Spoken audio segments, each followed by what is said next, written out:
آپ بالکل درست کہہ رہے ہیں. آئی ایگری ود یو کہ ایزمنٹ رائٹ کی کیٹیگری سیپریٹ ہے, اور کیونکہ جو لوگ کراس کر رہے ہیں بارڈر ان کی مختلف کیٹیگریز ہیں نا. ایک وہ ہیں جو ریفیوجیز تھے کسی زمانے میں, ایک وہ ہیں جو ایزمنٹ رائٹ ایکسرسائز کر رہے ہیں. اب ایزمنٹ رائٹ کی میں تھوڑی وضاحت کر دوں. بالکل. یہ بیسیکلی چونکہ ڈیورینڈ لائن کئی ٹرائبز کو, ولیجز کو ڈیوائیڈ کرتی ہے, سو ایک رواج ڈیولپ ہو گیا اوور اے پیریڈ آف جب سے یہ ڈیورینڈ لائن باؤنڈری بنی ہوئی ہے کہ جو لوگ ڈیوائیڈڈ ٹرائبز والے وہ فریلی آ جا سکتے ہیں, ریلیٹیو سے مل سکتے ہیں, گاؤں کے اس طرف سے اس طرف چلے گئے واپس آ گئے. تو یہ ڈیوائیڈڈ ٹرائبز کے لیے ہے. It is confined, easement right is only confined to divided tribe, not to somebody living in Kabul اور somebody living in اسلام آباد. سو میں لاہور سے اٹھ کے نہیں کہہ سکتا چونکہ ایزمنٹ رائٹ ایکسرسائز ہوتا ہے تو مجھے بغیر ویزا کے ڈیورینڈ لائن کراس کر لینا, ایسا نہیں ہو سکتا. یہ ایزمنٹ رائٹ ریسٹرکٹڈ ہے. اور جس طرح آپ نے کہا اگر آپ نے کنٹرول کو ریگولیٹ کرنا ہے تو آپ نے مختلف باسکٹس بنانی ہیں, مختلف حصے بنانے ہیں, مختلف گروپس بنانے ہیں ان لوگوں کے جو کراس کر رہے ہیں. اس گروپ میں ایک گروپ ہو سکتا ہے جو لوگ ایزمنٹ رائٹ ہولڈرز ہیں, ان کو آپ اس طرح کے کارڈز جاری کر دیں کہ یہ طے ہے کہ آپ کا ایڈریس ڈیورینڈ لائن کے 1 کلومیٹر کے ساتھ والے ولیج پر ہے اور آپ کا ساتھ والا ولیج ادھر ہے, تو جب بھی آپ آئیں جائیں آپ کے پاس یہ مینڈیٹ ہے. پھر آپ کے پاس وہ لوگ ہو سکتے ہیں جو ریفیوجی ہو سکتے ہیں, یعنی کہ جو ریفیوجی کا لا اب بڑا سمپل ہے.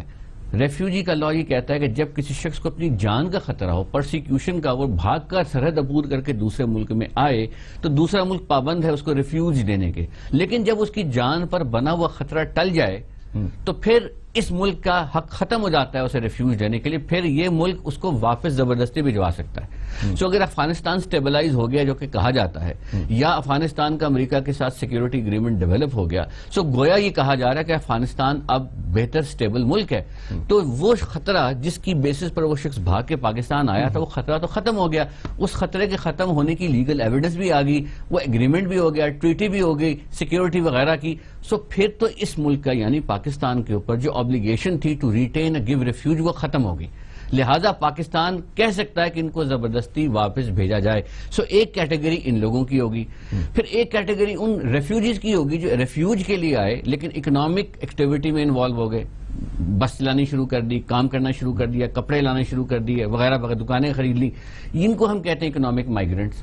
ان کو پھر ٹیکس ریجیم میں لانا چاہیے. اس کیٹیگری کو سیپریٹ فریم ورک ایشو ہونا, اگر اس کی اکانومی میں کچھ کنٹریبیوشن ہے, اگر یہ مس یوز کرے اپنی کیٹیگری تو پھر یہ واپس جائیں.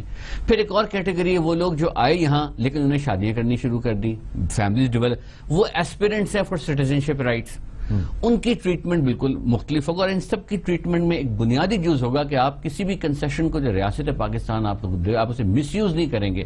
آپ کسی ایسے شخص کے ساتھ الحاق نہیں کریں گے جو نان اسٹیٹ ایکٹر ہو, کسی ایسی جماعت کے ساتھ نہیں کھڑے ہوں گے جو ریاست پر حملہ آور ہو, جو آرٹیکل 256 کی وائلیشن میں بنی ہو, جو اینٹی ٹیررزم ایکٹ میں پروسکرائبڈ آرگنائزیشن وغیرہ وغیرہ, یہ سب چیزیں آپ اس میں بلڈ ان کر سکتے ہیں. سو جس طرح آپ نے کہا ایک وہ کیٹیگری ہے جو ایزمنٹ رائٹ ہولڈرز ہیں, ایک وہ کیٹیگری جو ریفیوجیز ہیں, ایک وہ جو اکنامک مائیگرنٹس ہیں. اب اس کیٹیگری کو آئیڈینٹیفائی کرنے کے لیے آئیڈیل وے فارورڈ ہے قانون سازی, کیونکہ قانون کے تھرو جو ایڈمنسٹریٹر ہے, کمشنر ہے, ڈپٹی سیکرٹری ہوم ہے KPK کا, بلوچستان کا, اس کے پاس یہ مینڈیٹ ہوگا کہ میں نے اس کو کیسے ٹریٹمنٹ کرنا ہے. اور اگین ان سب کا کامن فیچر کیا ہے کہ یہ انٹرنیشنل باؤنڈری کراس کر کے آئے ہیں.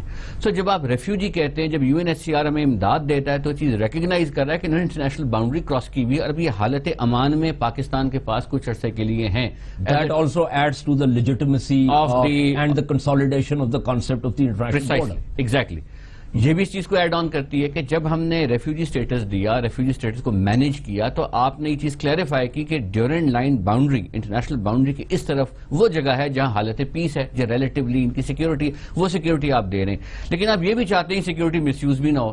تو اس کے لیے جیسا میں نے عرض کیا کہ ایک وے فارورڈ یہ ہے کہ آپ کوئی نوٹیفیکیشن پروونشل سطح پر نکالیں, یا آپ کوئی نیشنل لیجسلیشن جس میں آئیڈینٹیفائڈ کیٹیگریز ہوں, ان کیٹیگریز کی بیس پر ان کو ٹریٹمنٹ کیا جائے.